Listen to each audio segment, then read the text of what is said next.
Today in Sacramento, a tragic graduation ceremony, a controversial bail decision, and a pie shop aiming for national fame.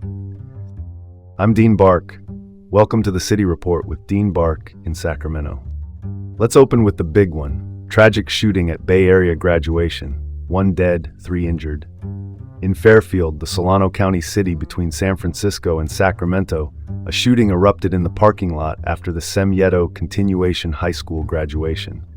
Sem Yeto is the district's continuation campus, serving students on alternate paths to a diploma. Police confirm an 18-year-old was killed. 3 others, ages 11, 20, and 25, were wounded and treated for gunshot injuries. The suspect remains at large, and the investigation continues. The event had drawn around 1,000 people. Officials say additional security is being added for upcoming graduations in the area, including more officers on site, tighter perimeters, and stricter entry rules. Despite rumors circulating online, the 11-year-old victim survived and is recovering. This tragic event underscores the urgent need for increased security at public gatherings. No room for sugarcoating here. Moving on, ex-sheriff's lieutenant released on bail without GPS monitoring amid Esparto explosion case. Sam Machado, a former Yolo County Sheriff's lieutenant, is charged with multiple counts of murder and weapons possession tied to a fireworks compound explosion in Esparto. Esparto is a small agricultural town in western Yolo County. Judge Daniel P. McGuire, a Yolo County Superior Court judge, set bail at $1.5 million and, notably, did not require GPS monitoring. Conditions include surrendering his passport and no contact with co-defendants, except his wife, Tammy Mikado. Prosecutors allege he operated a gun sales business and allowed fireworks companies to run on his property without permits. He was released in June 2026, and the next court date is in July 2026. The no GPS call is drawing heat given the severity of the charges.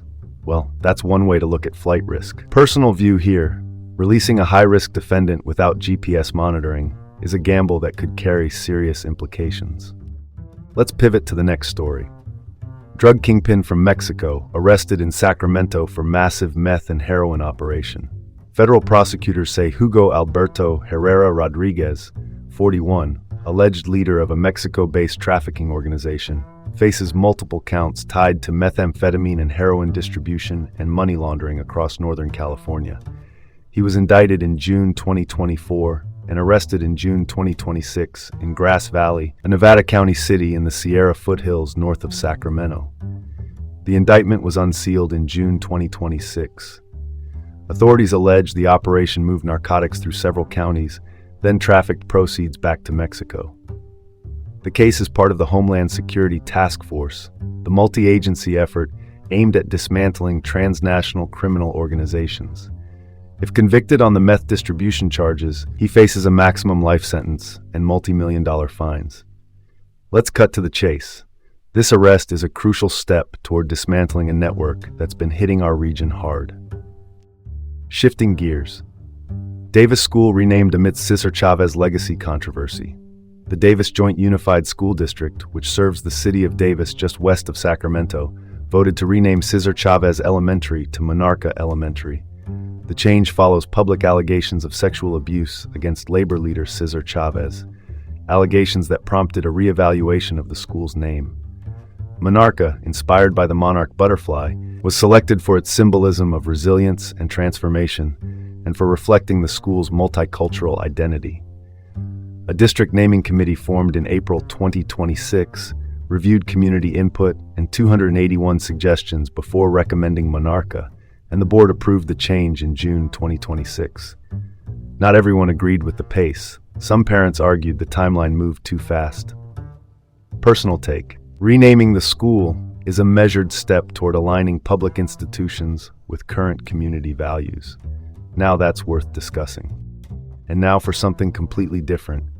Local icon Akeda's aims for Best Pie in America title with community support.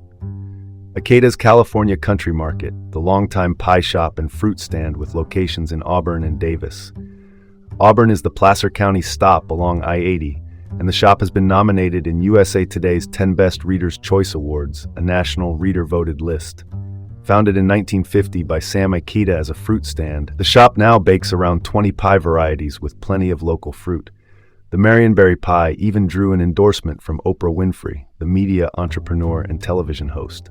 Voting closes in June, with results due later that month. It's Akita's first national nomination despite decades of hometown loyalty. If Civic Duty tasted like Marionberry, turnout would be unbeatable. Opinion: Akita's push shows how far grassroots support can carry a local business onto a national stage. And that's your report for today. I'm Dean Bark with the City Report in Sacramento. Stay informed, and we'll be back tomorrow with more updates.